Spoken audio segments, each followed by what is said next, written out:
에스겔서 2장 1절에서 7절 말씀 함께 합독하겠습니다.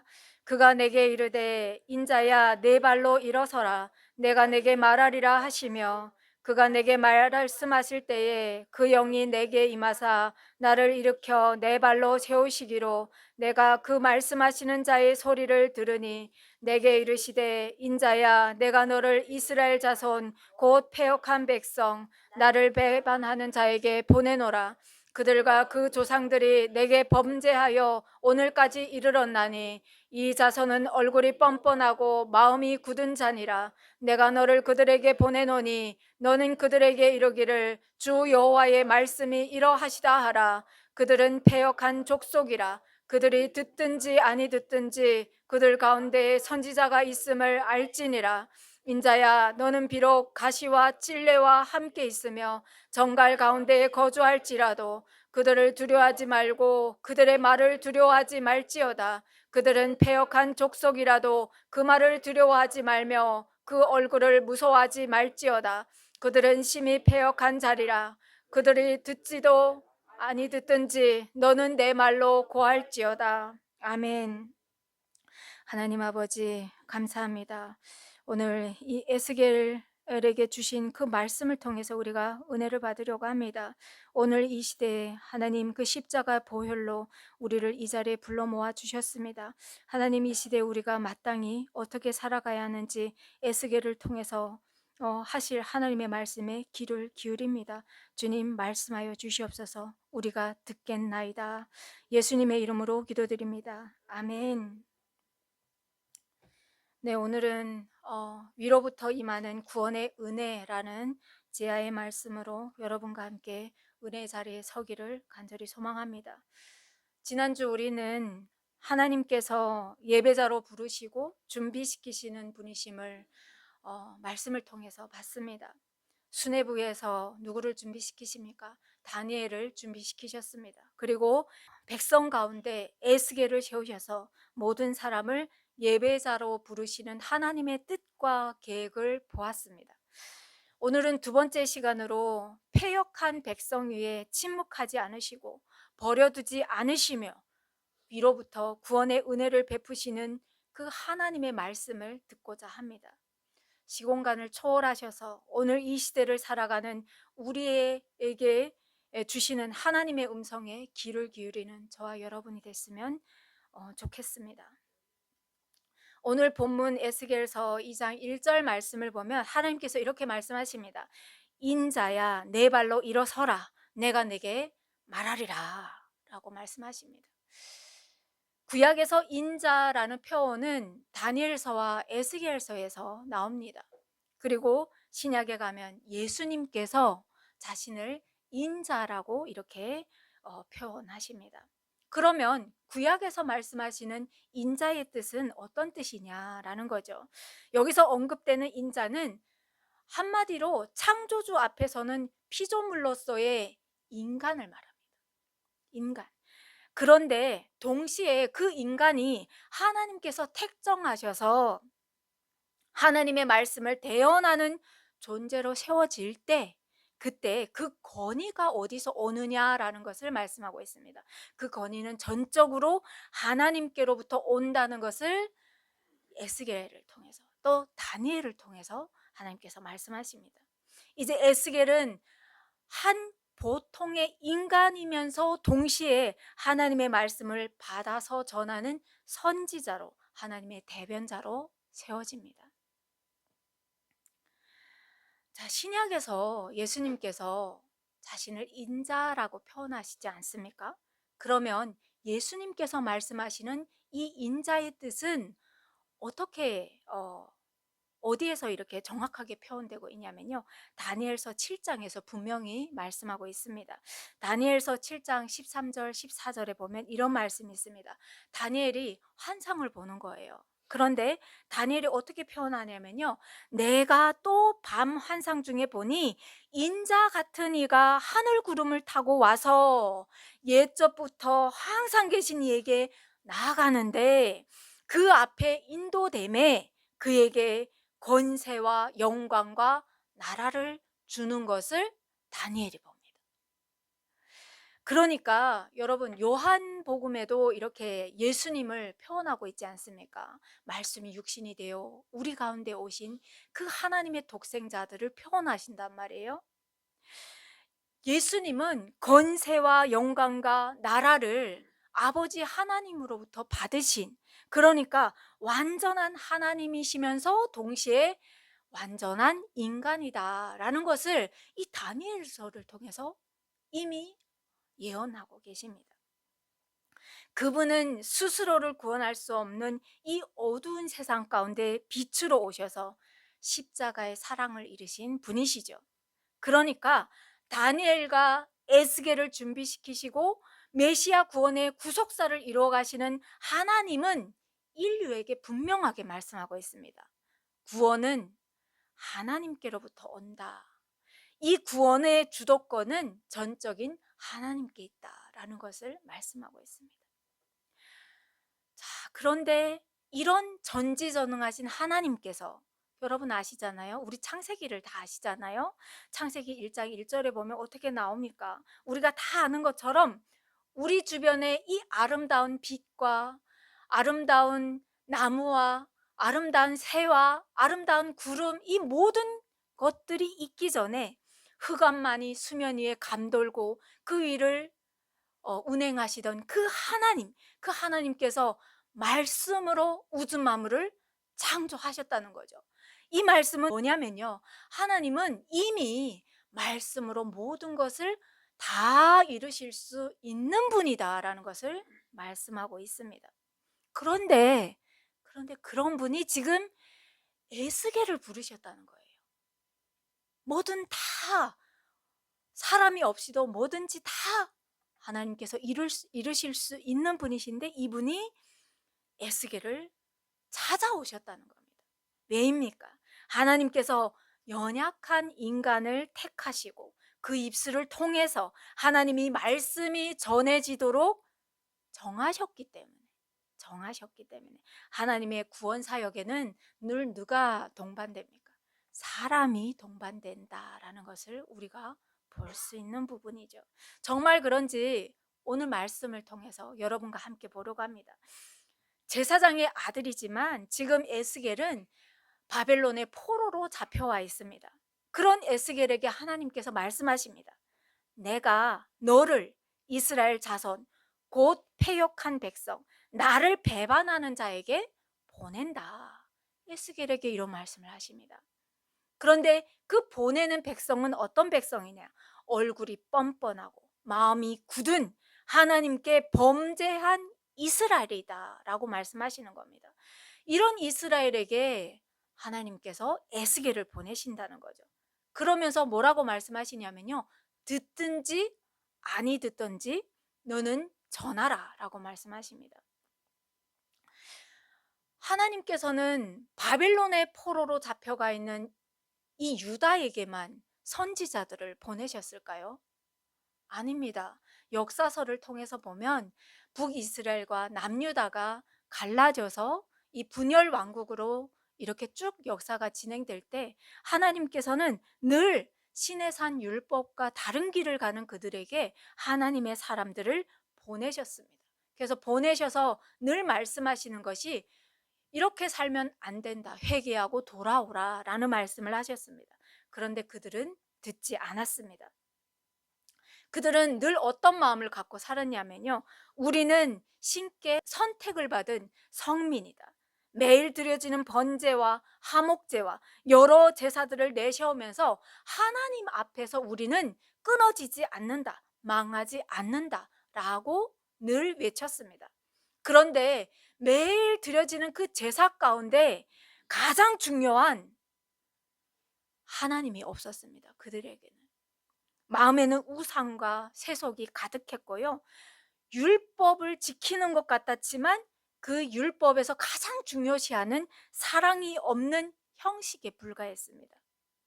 그래서 하나님께서 그런 이스라엘에게 에스겔을 보내시면서 말씀하십니다. 그들이 듣든지 아니 듣든지 그들 가운데 선지자가 항상 있었음을 그들이 알게 할지어다, 이런 말씀을 하십니다.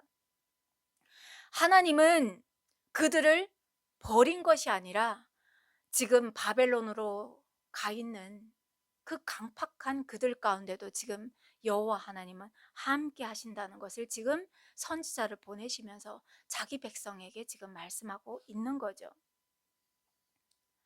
여러분, 선지자가 가는 그 길은 꽃밭이었습니까? 아닙니다. 선지자가 서야 할 자리는 오늘 말씀에 있는 것과 같이 가시와 찔레와 정갈 가운데로 보내심을 받습니다. 여러분이 기억하는 이사야를 우리가 조금 보려고 하는데요. 이사야서 6장은 이사야 선지자가 하나님 앞에 소명을 받는, 콜링을 받는 장입니다. 당시는 어떤 때였냐면요, 남유다에는 우시야가 통치를 하다가, 우시야 말년입니다. 통치 말년이었고요. 북이스라엘에는 여로보암 2세가 통치하던 때였습니다. 그때 이사야가 하나님 앞에 천국의 그 보좌 앞으로 이끌림을 받습니다. 그래서 이사야가 천상으로 올라가는데 어떤 모습을 보냐면요, 하나님의 거룩한 보좌가 이렇게 보이는데 천사들이 하나님의 보좌를 이렇게 둘러싸고 있는 것을 이사야가 보는 거죠. 그래서 이사야가 어떻게 하냐면요, 나는 망하게 되었도다. 나는 입술이 부정한 사람이요, 나는 입술이 부정한 백성 중에 거주하면서 만군의 여호와이신 왕을 배웠다 라고 하면서 막 두려움에 막 떱니다. 왜냐하면요, 당신은 신 한 컬레에 사람을 막 맞바꾸던 때였거든요. 그러니 이 이사야가 보기에 막 역겹고 화가 나고 치가 떨리니까 하나님의 율법대로 살지 않은 그들을 보면서 막 저주를 퍼부었단 말이에요. 땅에서 이 저주를 받을 자들아 하면서 너희는 하나님 앞에 심판을 받을지어다 막 하면서 선포를 막 했는데, 갑자기 이사야의 영이 하나님 앞에 이끌림 받아서 하나님의 천상에 올라온 거예요. 그러니 회개도 하지 못했는데 하나님의 보좌 앞으로 끌려왔으니 이사야가 지금 나는 내 입술은 부정한 입술이요, 하나님 앞에서 죽게 되었도다, 이 고백을 하는 겁니다. 그때 어떤 일이 있습니까? 그 많은 천사들 가운데 한 천사가 불에 시뻘겋게 달구어진 쇠를 가져다가 이사야의 입에 이렇게 대면서 정죄함을 받는 이런 모습들이 이사야 6장에 기록되어 있습니다. 그런데 거기에서 너무나도 놀라운 일들이 이제부터 기록됩니다. 하나님께서 근심하는 모습이 이사야서에 기록되는 겁니다. 하나님께서 어떻게 걱정을 하시냐면, 근심하시냐면요, 내가 누구를 보내며 누가 우리를 위하여 갈꼬 라는 하나님의 걱정 어린, 근심 어린 말씀이 이렇게 선포됩니다. 하나님께서 지금 누굴 찾으시는 것 같습니까? 하나님의 말씀을 전할 사람을 찾고 계시는 겁니다. 그런데 그 보좌 앞에 누가 있습니까? 이사야가 있지 않습니까? 그래서 이사야가 그럽니다. 내가 여기 있나이다, 나를 보내소서 라고 응답합니다. 그때 하나님께서 이사야를 이렇게 이사야를 보시면서 말씀하십니다. 가서 전하라. 그러나 그들은 듣기는 들어도 깨닫지 못할 것이고 또 보기는 보아도 알지 못할 것이다. 이사야를 어떤 가운데로 보내냐면요, 전에도 알아듣지 못하는, 이렇게 하나님의 놀라운 그런 표징과 예표를 보여주어도 알아보지 못하는 그들 가운데로 지금 이사야를 보내시는데, 하나님은 이사야가 이제 가서 어떤 일들을 당할지를 아시니까 하나님께서 이사야에게 가라 라고 명령하지 못하시고, 내가 누구를 보내며 누가 우리를 위하여 갈꼬 라고 근심하시는 겁니다. 그러니까 하나님께서도 이 선지자들을 보내면서 순교의 장으로 그들을 보내시면서 하나님께서 얼마나 마음 아파하시는지 이사야서를 통해서 보여주고 있는 거죠. 그럼 이사야가 와서 대체 어떤 표징과 예표를 행했냐라는 거죠. 이사야서 20장에 보면 이사야가 3년 동안 알몸으로 신발도 신지 않고 하나님의 나라를 선포합니다. 그런데 그러면 이 사람은 왜 벗은 몸과 벗은 발로 이런 말씀을 전해야 되느냐? 하나님께서 이 유다에 말씀하시는 거죠. 왜냐면요, 당시 아수르와 애굽 사이에서, 이집트 사이에서 늘 갈등하면서 벼랑 끝 전술을 쓰면서 대체 어느 나라에 붙어야 우리가 연명을 할까 라면서 정말 아슬아슬하게 걸어가는 민족이 바로 이스라엘이었다는 거죠. 그래서 하나님께서 아니야, 대국을 믿지 말고 나한테 와. 왜냐면요, 이스라엘은 우리와도 또 다른 민족입니다. 왜입니까? 그들이 광야로 나올 때, 출애굽할 때 하나님께서 다 보여주셨습니다. 아침과 저녁으로 불기둥 구름기둥으로 그들을 보호하시고 광야를 걷게 하시고 홍해 바다가 갈라져서 마른 길을 걷는 그 기적을 체험하게 하시고, 그들이 굴물새라 정말 하늘에서 날벼락이 떨어지듯이 만나를 내려주시고, 고기를 먹고 싶다고 하니까 어떻게 합니까? 날아가는 메추리가 막 떨어져서 그들의 입에 넣어주시고, 하나님께서 다 보여주셨다는 겁니다. 그런데도 이들은 하나님께 안 오고 대국에게 붙어서 어떻게 하면 우리가 연명할까라는 전전긍긍하면서 살아갔다는 겁니다.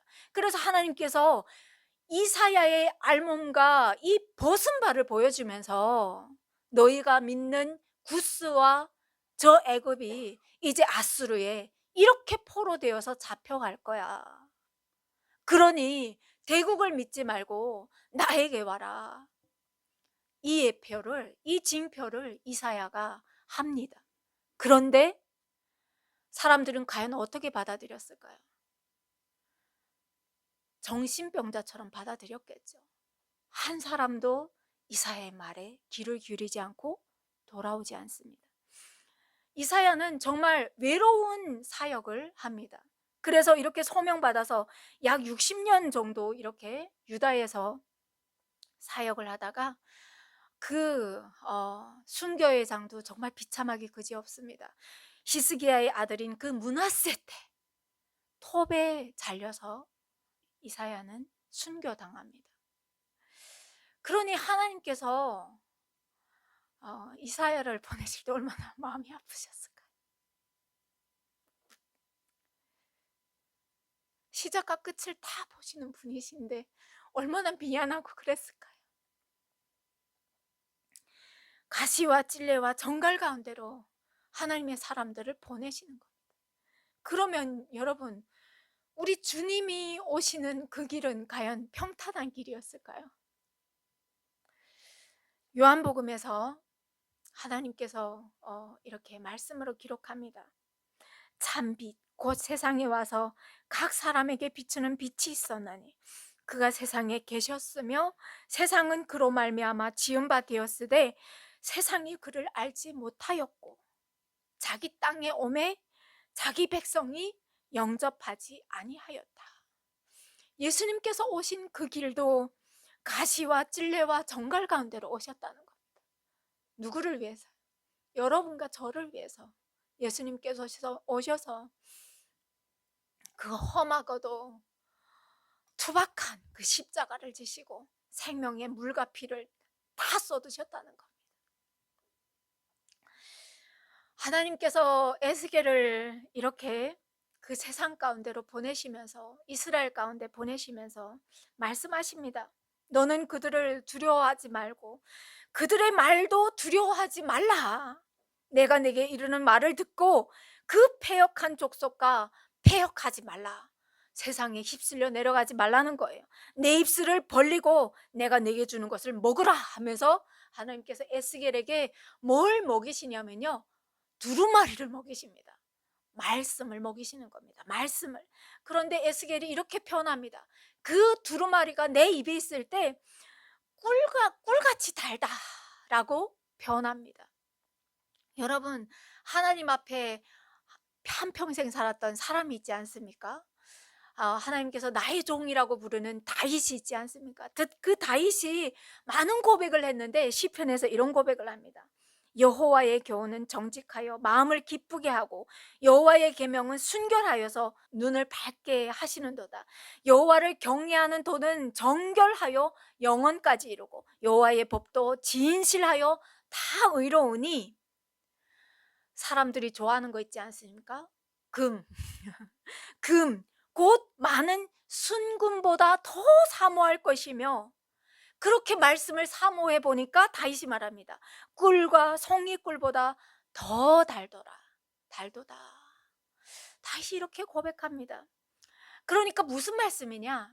하나님의 말씀은 우리가 늘 볼 때 하나님 아파요, 하나님 평탄한 길 주세요, 하나님 우리를 평안하게 해주세요 라고 말하는데, 이 에스겔도 다윗도 뭐라고 하냐면요, 하나님의 말씀은 심판의 메시지이기 이전에 생명의 말씀이었습니다 라고 고백합니다. 그러면서 하나님께서 말씀하십니다. 세상을 향해 달려나가는 여러분과 저에게 말씀하시는 거죠. 선지자의 우선시 되어야 하는 것은 그 내면에 말씀으로 먼저 채워져야 된다. 말씀으로 충만하지 않는 사람은 늘 시험에 빠지고 자기가 만들어 나온 그 굴레에 늘 빠지고 시험 당하고, 그래서 충만하지 않은 사람은 말씀을 전할 수 없다라는 말씀을 하시죠. 그건 왜 그러냐면요, 사도 바울이 이렇게 권면합니다. 우리의 몸을 성전이라고 하지 않습니까? 그러면서 사도 바울이 우리에게 이런 권면을 합니다. 너희는 믿지 않는 자와 멍에를 함께 매지 말라. 주일에는 와서 예배를 열심히 드리고 밖에 나가서는 세상 사람들과 함께 놀지 말라는 겁니다. 의와 불법이 어찌 함께하여 빛과 어둠이 어찌 사귀겠느냐. 예수 그리스도와 베리알이 어찌 조화롭겠느냐. 믿는 자와 믿지 않는 자가 어찌 상관하며 하나님의 성전과 우상이 어찌 일치가 되리요. 그러면 믿지 않는 사람들과 아예 상관하지 말라는 말입니까? 그 말씀이 아니에요. 너희의 성전을 깨끗이 하여서 그들에게 말씀을 심는 자로 서라는 겁니다. 그들에게 휩쓸려 내려가지 말고. 그렇게 하려면 어떻게 되어야 되느냐? 오직 여호와의 율법을 즐거워하고 그의 율법을 주야로 묵상하는 그 사람이, 하나님께서 어떻게 하냐면요, 시냇가에 심은 나무와 같이 철을 따라 열매를 맺게 하시고 그 잎사귀가 마르지 아니함 같이 그가 하는 모든 일이 다 형통되게 하신다. 자, 이렇게 에스겔은 꿀보다 달콤한 그 말씀으로 내면을 채웠습니다. 그런데 하나님께서 그런 에스겔을 보내시면서 뭐라고 말씀하시냐면요, 나는 너를 언어가 다르거나 말이 통하지 않는 그 어려운 백성에게 보내지 않는다. 너와 언어와 똑같고 너와 같은 민족, 같은 동족인 그 이스라엘에게 너를 보낸다. 여러분, 우리에게도 동일하게 말씀하시는 겁니다. 내가 너희를 보낸다. 너희를 보내는 그 사역의 현장은 어디냐? 말이 안 통하고 언어가 통하지 않고 문화가 통하지 않는 그곳이 아니다. 네 옆에 말이 잘 통하고 네가 잘 아는 그 한 사람, 예수를 모르는 그 한 사람한테 내가 너를 보낸다. 그런데 하나님께서 말씀하시는 거죠. 그런데 그들이 듣지 않을 거야. 그들의 얼굴은 정말 금강석같이 단단하게 두껍고 마음도 너무 굳어서 너희가 아무리 말해도 듣지 않을 거야. 그렇지만 그들 가운데 하나님의 말씀을 전하는 사람이 있었다는 것을 그들이 알도록 너희들이 가서 복음을 전해라. 이 사명을 에스겔과 같이 우리에게도 주신다는 겁니다. 에스겔은 파수꾼으로, 하나님의 파수꾼으로 부름을 받습니다. 여러분, 파수꾼은 어떤 역할을 합니까? 그 성을 든든하게 지키는 그 역할을 하는 겁니다. 파수꾼이 부실하거나 파수꾼이 깨어서 지켜야 되는데 지키지 않으면 어떻습니까? 그 집이 도둑의 손에 강탈이 당하고 그 악한 사람의 손에 그 가족들이 목숨을 잃고 이런 일들이 일어나지 않겠습니까? 그래서 하나님께서 말씀하시는 겁니다. 에스겔에게 말씀하시는 겁니다. 이스라엘이 죽고 사는 문제가 에스겔 네 입술에 달렸다고 말씀하시는 겁니다. 예를 드십니다. 하나님께서 3장 18절에 가령 하나님께서 악인에게 말하기를 너는 꼭 죽으리라. 악한 사람들이 있지 않습니까? 그래서 너는 꼭 죽으리라 했는데, 만약에 하나님의 사람이 그 말을 들었지 않습니까? 그러면 하나님께서 말씀하십니다. 그 사람이 설령 악할지라도 너는 그 사람에게 가서 그가 하나님의 앞에 나와서 생명을 얻을 때까지 전도하라는 겁니다. 전도하라. 그래서 그 사람이 악한 길에서 돌이켜서 구원받도록 힘써라. 이게 에스겔의 역할이래요. 그러면 에스겔이 전하지 않으면 어떻게 될까요? 하나님께서 말씀하십니다. 그러면 그 사람은 결국 자기의 악함으로 죽을 거야. 그런데 그 피의 값을 에스겔 너한테서 찾겠다는 겁니다. 얼마나 무서운 말씀입니까? 우리가 전하지 않으면 그 죽는 사람의 피값을 우리에게서 찾겠다는 겁니다. 그런데 하나님께서 또 위로의 말씀을 하시는 것은 가서 전해도 죽을 때까지 안 믿는 사람이 있습니다. 안 듣는 사람이 있습니다. 그럴 때는 그 피의 값을 너희에게서 안 찾겠다. 이런 위로의 말씀도 하십니다. 여러분, 이 사명이 단지 에스겔의 사명입니까? 아니라는 거예요. 아니라는 거예요. 전하지 않으면 그 피값을 에스겔에서 찾겠다고 하시는 그 하나님께서 우리에게도 동일하게 말씀하신다는 겁니다. 왜냐면요, 아니 에스겔은 구약의 사람이고 나는 지금 이 시대를 살아가는 사람인데 어떻게 똑같습니까? 하나님께서 말씀하십니다. 십자가에서 생명까지 내어주신 그 주님은 오늘 이 시대를 살아가는 우리에게 복음의 그 증인으로 부르셨다는 겁니다. 예수님께서 말씀을 통해서 말씀하시지 않습니까? 부활하셔가지고 너희가 이 십자가의 증인이다. 그래서 이 증인으로서 땅끝까지, 사마리아 땅끝까지 이 복음이 전할 수 있도록, 한 사람도 이 복음을 듣지 못해서 억울한 죽음을 당하지 않도록 너희가 나가서 그 증인으로 서라고 말씀하신다는 겁니다. 근데 여러분, 오늘 이 시대를 가만히 이렇게 보면 얼마나 복음을 전해야 하는 때지 않습니까? 각자 자기 마음에 생각되는 대로, 옳다고 믿는 대로 하나님의 뜻이 아니라 내 뜻을 구하면서 자기 길을 가는 이 시대에, 이 어려운 시대에 하나님께서 저와 여러분을 복음의 증인으로 세우셨다는 거죠. 그래서 하나님께서 우리에게도 말씀하십니다. 듣든지 아니 듣든지 전하는 것이 너희의 사명이다 라고 말씀하십니다. 하나님은 우리를 편한 자리로 부르신 것이 아닙니다. 하나님은 구원에 필요한 자리로 저와 여러분을 부르셨습니다. 그래서 그 위로 임하는 구원의 은혜가 무슨 하나님의 말씀을 전혀 모르는 세상 밖에 그 사람들을 통해서 복음이 전해지겠습니까? 아니라는 거예요. 하나님께서는 먼저 계속 말씀을 듣고 우리의 내면을 채워가는 우리를 통해서, 말씀을 아는 우리를 통해서 그 복음이 지금도 세상으로 이렇게 전파된다는 것을 말씀하고 있는 거죠. 그래서 그 부르심 앞에 순종하여서 나오라고 명령하시는 하나님의 그 말씀을 듣게 됩니다.